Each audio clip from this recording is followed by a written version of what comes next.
How do you recover cash? How do you change your relationship with time and find ways to add more time that's quality to your life so you can enjoy life along the way? If you're an institution, what do you want from people? Money, right? How often do you want the money? How long do you want to hold on to it for? What can I do today? What's my vision? How do I add value? How do I serve more people? How do I solve problems?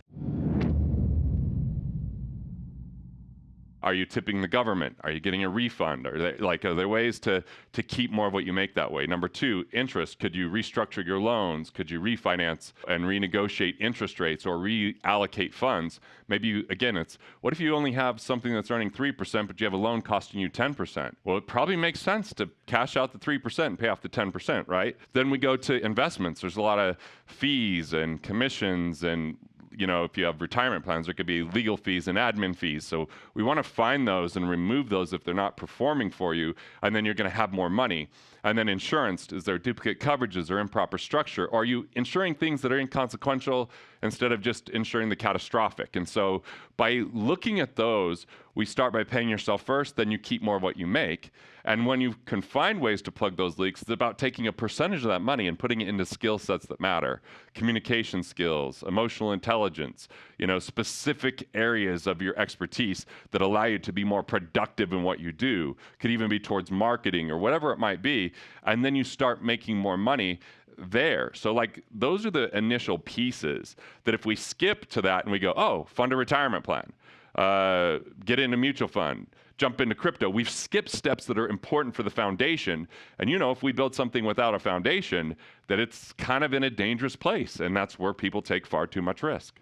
And it's tough because these people are doing the best they can with the information they've been given, like with the scars that they have from the stories that they've heard or from, well-intentioned preachers, teachers, family, and friends. But it's unfortunate because they're going to be in a place where they only find out it didn't work when it's really late. If we look at the normal system, it says it's all about time value of money. If you start early, you're going to have more because compound interest can kick in. What happens if you start early, but then the market doesn't cooperate, or the market goes down, or you had too many fees, or you had to use some of that money along the way because you didn't have enough liquidity. And this is where they don't really assess actual life along the way, and that people end up feeling optimistic early on and pessimistic later on because they're like, imagine people for the last 18 of the 20 years that were retired, interest rates were really low. So if they want to put their money somewhere safe, we keep hearing about this 4% rule. They could only take 4%. Well, think about it. You could be a millionaire with $1 million in your retirement account, but only have $40,000 of income coming off of that. And if it's in a 401k, it's all taxable.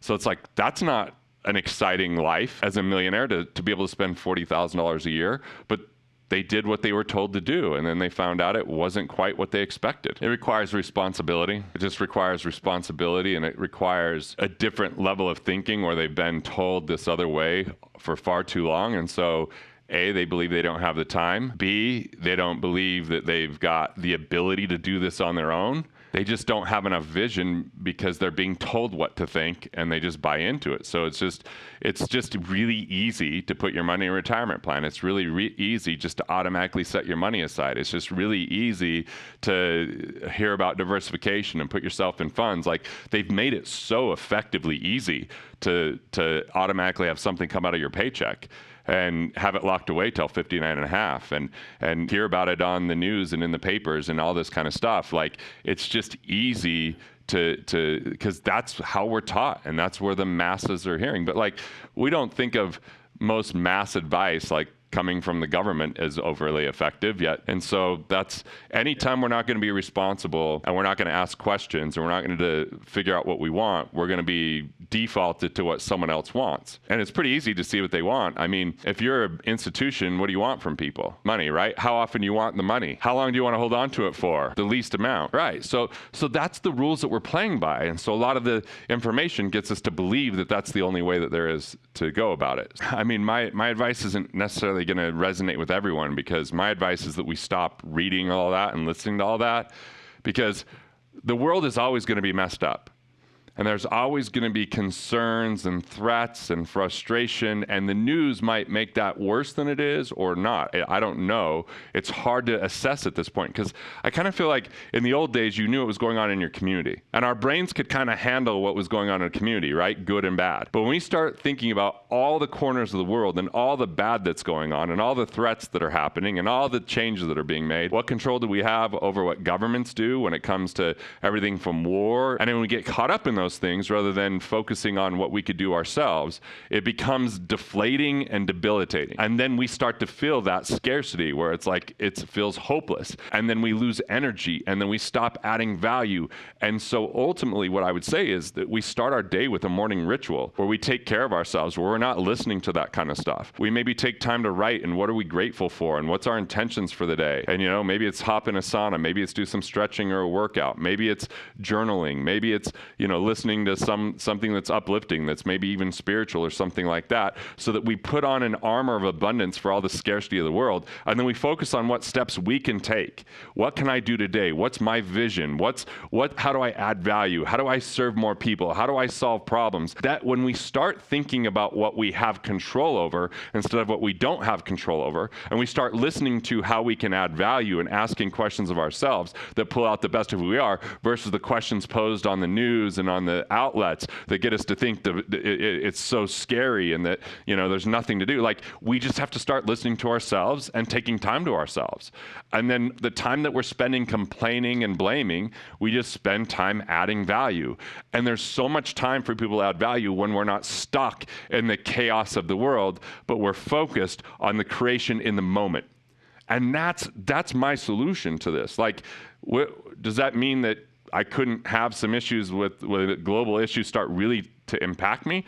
Absolutely. But at least I'm a little bit more resilient. At least I'm a little bit more like building relationships and developing myself, so I'm at least better off than if I was only in the world of feeling deflated and defeated. I tend to feel like it's usually artificially held up when you look at all the numbers and you go, okay, what's the multiple on this, right? The price to earnings and stuff. It just doesn't always make sense. But the real estate market is very interesting. It's a little hard because we had this really big artificial run up because of really low interest rates, and then also COVID. Like, people wanted to get out of cities.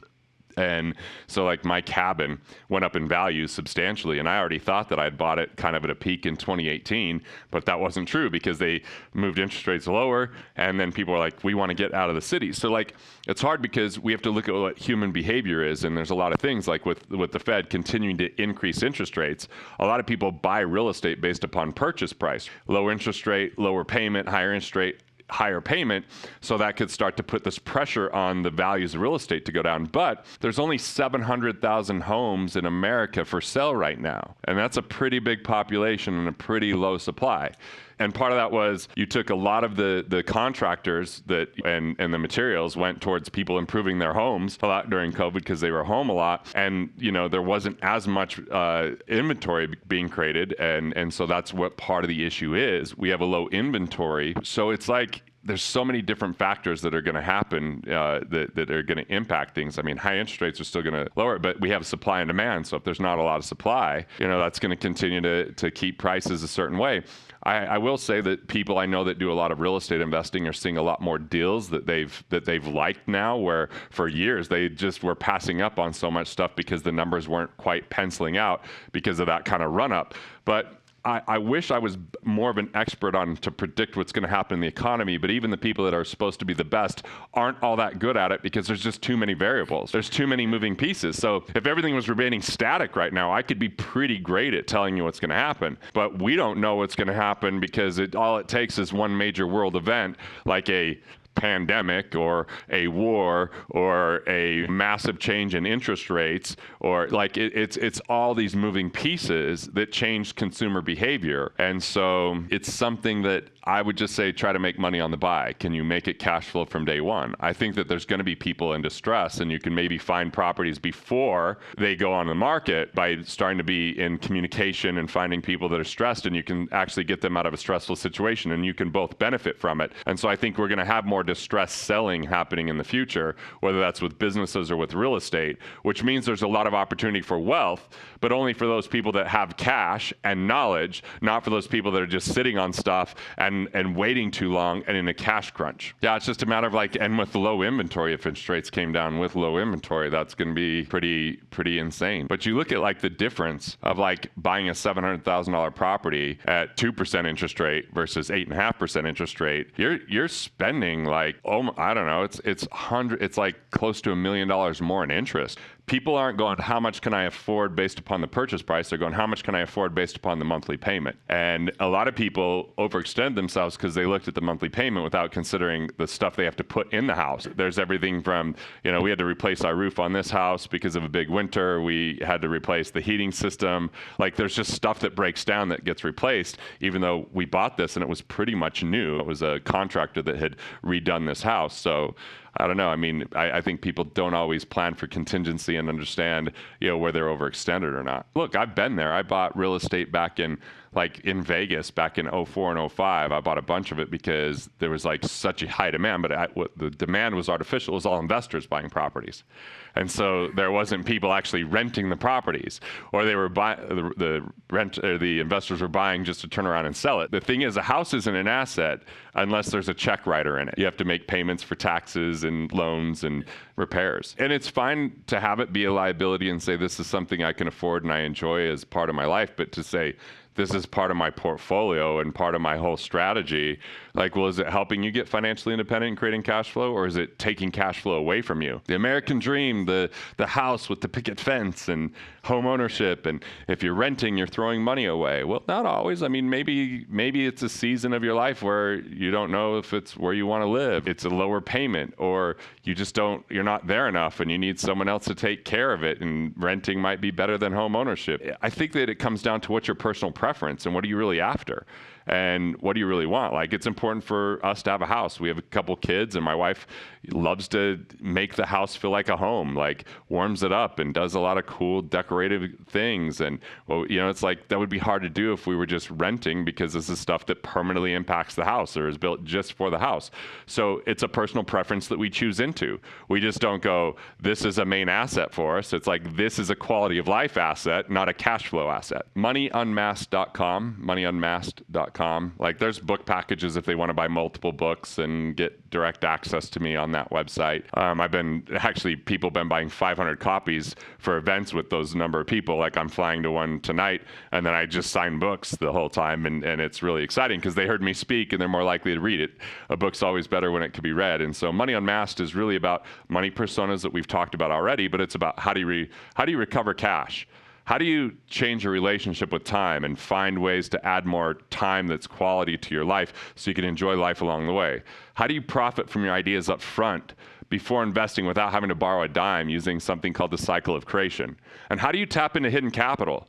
Like, there's hidden capital, hidden potential everybody has that drives all our financial capital, but if you don't know the capital that drives financial capital, it's confusing, and you might leverage the wrong thing. Like, I'd rather leverage mental and relationship capital than financial capital because it's safer and it's adding value. And so the book has those different elements, but when it comes down to it, it's how do you design the life that you love? How do you create the game worth playing? And how do you enjoy the process along the way so you're not stuck in scarcity of playing not to lose or playing to win, but you win first, then you play. And that's what the book's really trying to get people to, and helping them overcome the obstacles that prevent them from seeing that.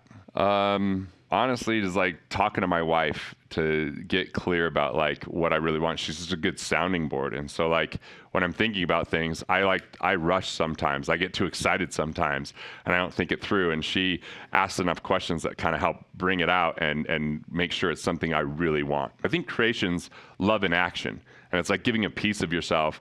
And I really enjoy that process, because that's where, like, it's not just about, I found a way to enjoy the process versus look forward to the outcome. The outcome's part of the process, but it's not the reason I'm in the process. I enjoy the work. My game is using entertainment to educate. And so when that's the framework, I'm having fun creating the whole way along. So whether it's a comedy special, whether it's a theatrical keynote, whether it's a book that's coming out in the future that's using comedy to teach finance, whether it's getting on a stage and using some jokes so that it's fun along the way, like I'm part of that process with everybody I'm sharing that with. And so that's just a fun game. Hey, thanks for watching. I appreciate it. And if you're enjoying these videos, well, there's good news. More where that came from, so go ahead and click through and watch the next video now.